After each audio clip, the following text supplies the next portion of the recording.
রাজনীতি, যুদ্ধ আর বাজার, এই দুই জায়গায় একটা অদ্ভুতভাবে এক সুতোয় বাঁধা। এখানে সত্যি কথার তেমন কোনো দাম নেই, কিন্তু শোনা কথা দাবানলের আগুনের মতো ছড়িয়ে পড়ে। আপনি যদি একটু কান পাতেন, দেখবেন ঢাকার অলিগলি থেকে শুরু করে গ্রামের চায়ের দোকান পর্যন্ত সবাই আজ একটাই গল্প বলছে, বাংলাদেশে তেল নাই।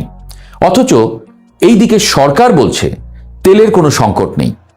এই দুই কথার মাঝখানে দাঁড়িয়ে আছে এক বিশাল নাটক, যার নাম তেল নিয়ে তেলেস্মাতি। এই নাটকের প্রথম দৃশ্যটা শুরু হয় অনেক দূরে, মধ্যপ্রাচ্যের উত্তপ্ত বালিতে। যুক্তরাষ্ট্র আর ইসরায়েলের ইরানে হামলার পর বিশ্ববাজারে তেলের দাম নিয়ে এক অস্থিরতা তৈরি হলো। সেই সঙ্গে হরমুজ প্রণালীর ভবিষ্যৎ নিয়ে দুশ্চিন্তা। কিন্তু মজার বিষয় হলো, ইরান নিজেই ঘোষণা দিল বন্ধু দেশ বাংলাদেশের জন্য কোনো নিষেধাজ্ঞা নেই।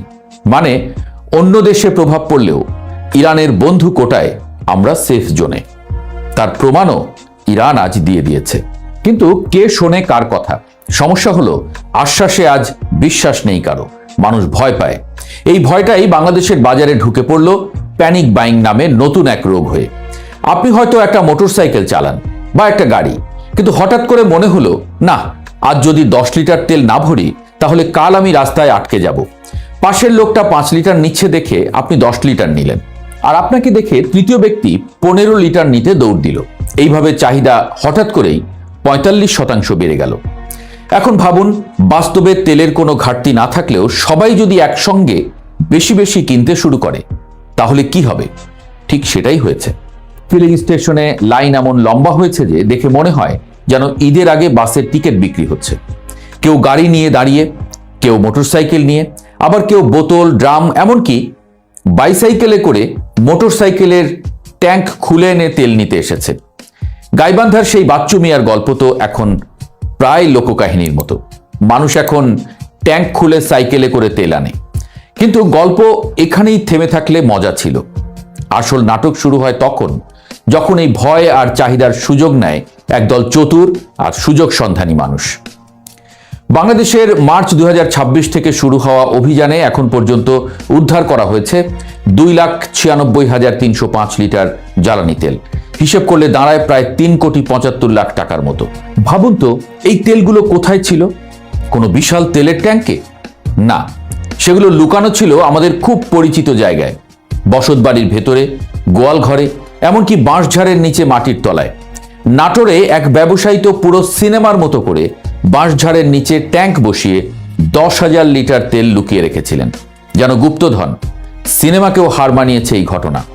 আমরা ছোটবেলায় শুনতাম বাঁশঝাড়ে ভূত থাকে, এখন মনে হচ্ছে ভূত না থাকলেও তেল থাকে। এই মজুতদারির পেছনের যুক্তিটা খুব সহজ। আজ যদি তেলের দাম 110 টাকা হয় আর কাল সেটা 200 টাকায় বিক্রি করা যায়, তাহলে লাভটা কেমন দাঁড়ায়? এই লোভটাই বাজারকে নষ্ট করে দেয়, আর এই লোভের ফলাফল বিশৃঙ্খলা। তবে সবচেয়ে দুঃখজনক ঘটনা ঘটে নড়াইলে তেল না পেয়ে এক পাম্প ম্যানেজারকে ট্রাক চাপা দিয়ে হত্যার অভিযোগ উঠেছে। মাত্র কয়েক লিটার তেলের জন্য একজন মানুষ অন্য আরেকজনের জীবন নিয়ে নিলেন। ভাবুন বিষয়টা কতটা ভয়ঙ্কর জায়গায় পৌঁছেছে। আবার কোথাও ফুয়েল কার্ড নিতে গিয়ে মানুষ মারা যাচ্ছে, কোথাও সেই কার্ড নিয়ে মারামারি। লালমনিরহাটে তো তেল নিয়ে ঝগড়া কাদামাটিতে গড়িয়েছে। মানুষ লিটারেলি কাদায় গড়াগড়ি খেয়ে মারামারি করছে। এই দৃশ্যগুলো শুনলে মনে হয় আমরা যেন কোনো সভ্য সমাজে না, বরং কোনো যুদ্ধক্ষেত্রে বাস করছি। তেলের পাম্পগুলোতে কিলোমিটার জুড়ে লম্বা লাইন, আর কোনো পাম্পে ঝুলছে তেল নেই সাইনবোর্ড। কোথাও আবার পুলিশ তেলের পাম্প এসে পাহারা দিচ্ছে। কিন্তু আসল প্রশ্ন হলো, এই অবস্থার জন্য দায়ী কে? সরকার বলছে তেলের কোনো সংকট নেই। বিদ্যুৎ মন্ত্রী সংসদে দাঁড়িয়ে বলছেন এই দীর্ঘ লাইন আসলে বাস্তব পরিস্থিতির প্রতিফলন না, বরং মানুষের অতিরিক্ত কেনাকাটার ফল। জ্বালানি বিভাগের কর্মকর্তারাও বলছেন এটা মনস্তাত্ত্বিক সমস্যা। আমরাও তা বিশ্বাস করতে চাই। অন্যদিকে সমাজ বিশ্লেষকরা বলছেন এটা আমাদের সামাজিক বৈকল্য। সংকট দেখলেই আমরা হুমড়ি খেয়ে পড়ি, যেন আগে নিলে বাঁচব, না নিলে শেষ। এই দুই বক্তব্যের মাঝখানে দাঁড়িয়ে সাধারণ মানুষ।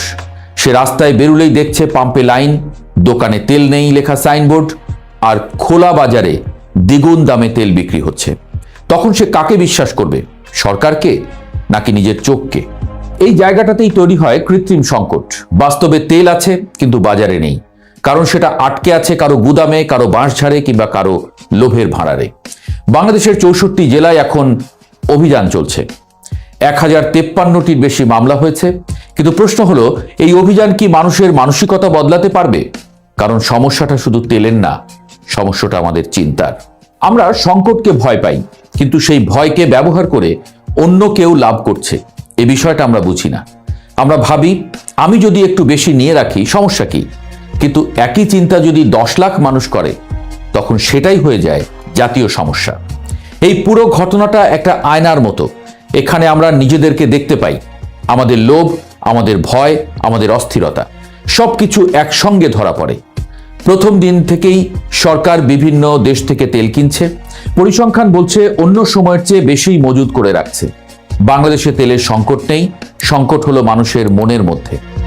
বিদ্যুৎ, জ্বালানি ও খনিজ সম্পদ মন্ত্রণালয়ের সবশেষ তথ্য অনুযায়ী 31শে মার্চ পর্যন্ত দেশে ডিজেলের মজুদ রয়েছে 1,28,939 মেট্রিক টন। এছাড়া 7,940 metric ton octane, 11,431 metric ton petrol, 44,609 metric ton jet fuel মজুদ রয়েছে।